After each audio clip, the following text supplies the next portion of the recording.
Have you ever felt as though a memory, not your own, was sleeping inside you? As though in a quiet moment, something ancient stirs.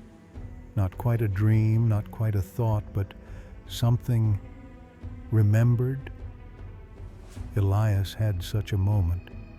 It began in silence, that strange kind of silence which only exists within dreams.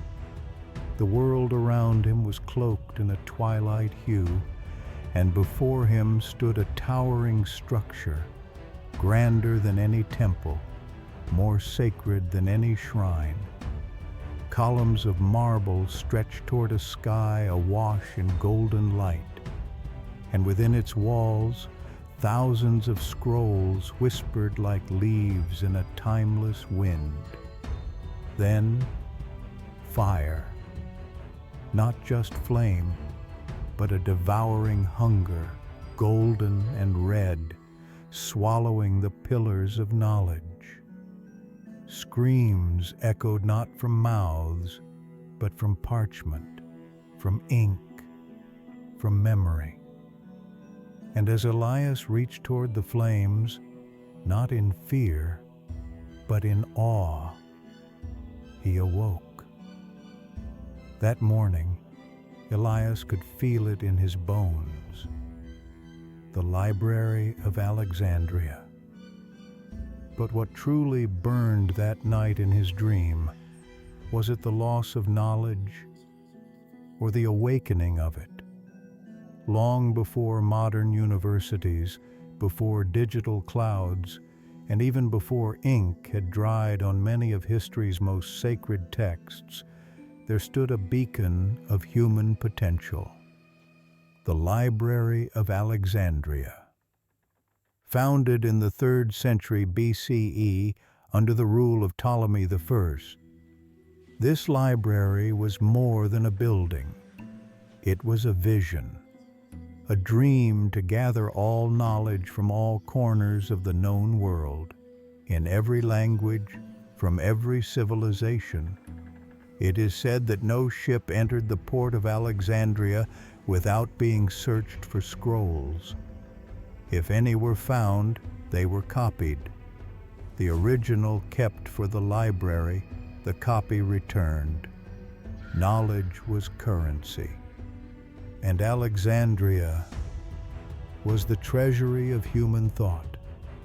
Imagine papyrus scrolls filled with mathematics from India, astrology from Mesopotamia, poetry from Greece, medical texts from Egypt, philosophical treatises from China, a melting pot of mind and mystery. Here, scholars walked like priests of thought. Men and women of vision debated the nature of stars, the mechanics of the human body, the mysteries of numbers and gods. Names like Hypatia, Euclid, and Herophilos lived and worked here. Elias, now awake, pored over what little records remained. His dream was not a fiction, it was a message. He had to go deeper. But what truly was the Library of Alexandria? Modern historians struggle with this question because so little remains. Some say it held over 400,000 scrolls. Others whisper of over 1 million. Some claim it was destroyed all at once.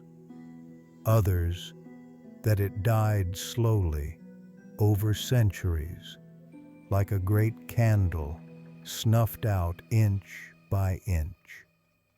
There is no definitive date of destruction.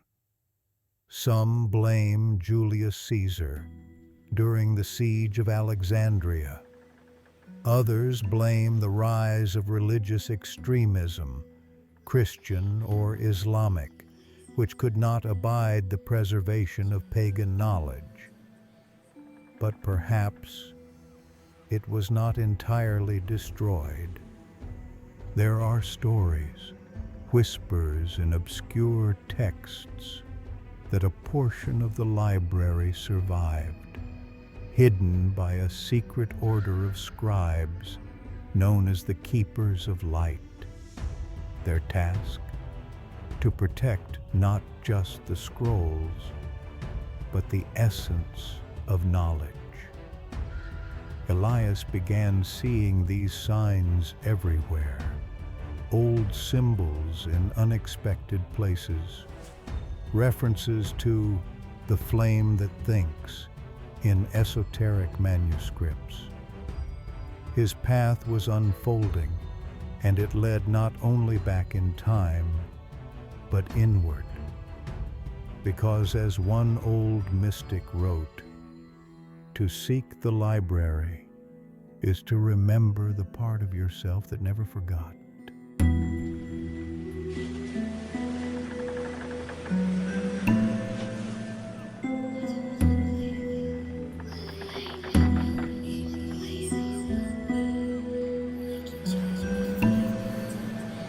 The ancient library was gone, its walls turned to ash, its scrolls scattered to the winds of history.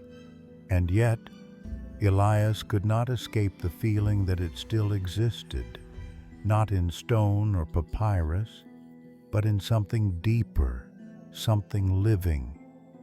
He traveled far and wide, to forgotten monasteries in Greece, abandoned Coptic churches in Egypt, mountain shrines in southern Italy.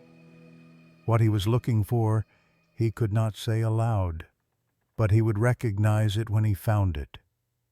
Then, in an ancient codex buried beneath a collapsed chapel, he saw it, a symbol carved into the binding, the symbol of fire, but not ordinary fire.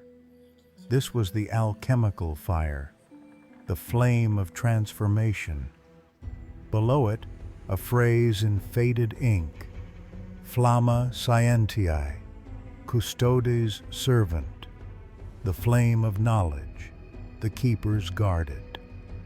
Legends speak of a secret order known only by whispers, Custodes Lucis, the keepers of light.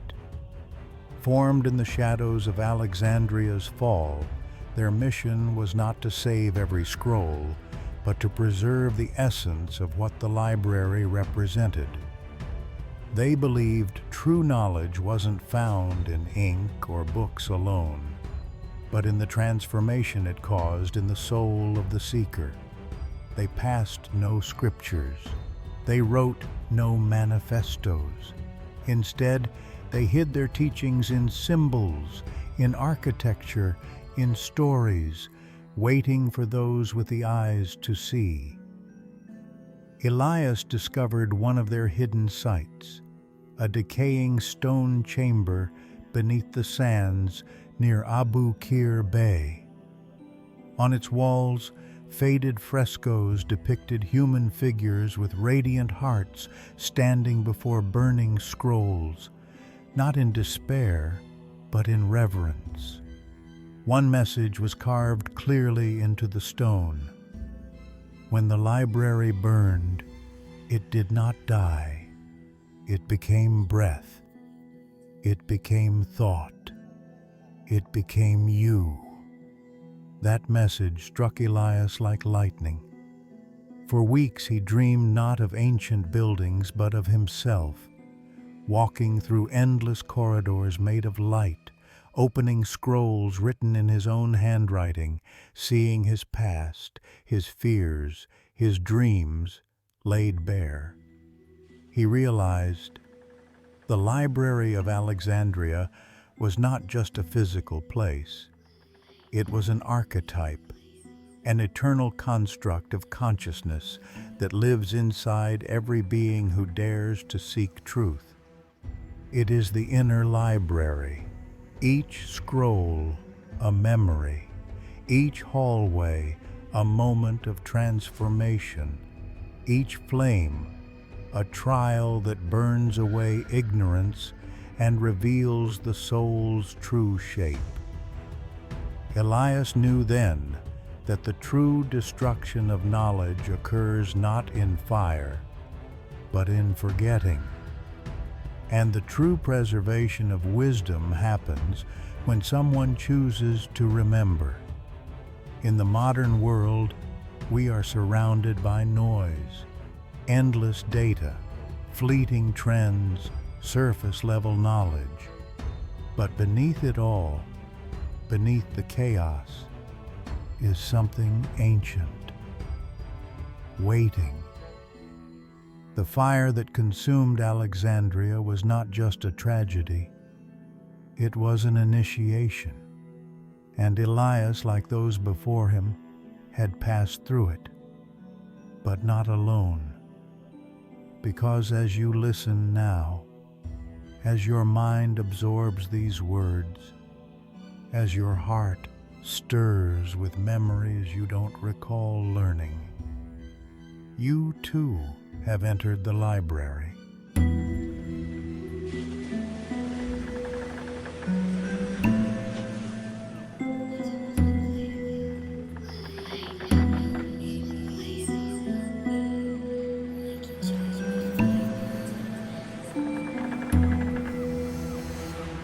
Some journeys are never completed with footsteps.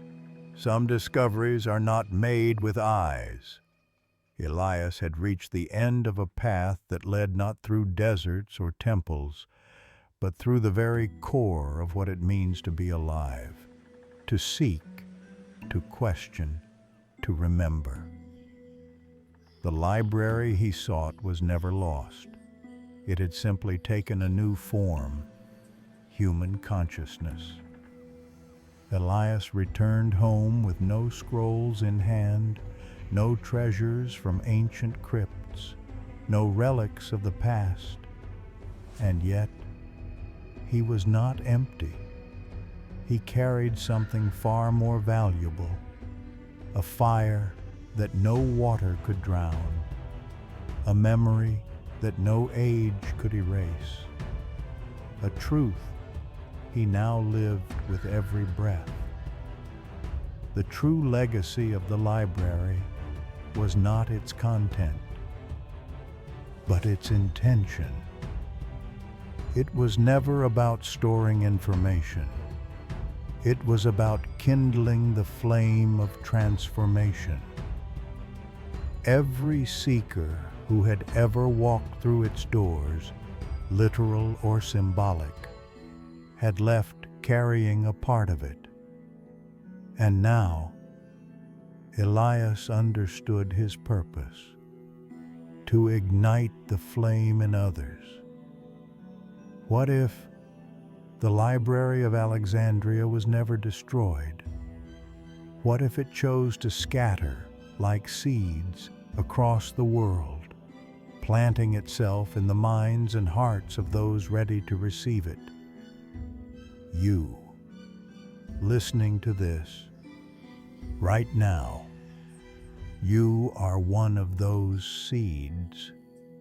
The scrolls you need aren't in ancient ruins.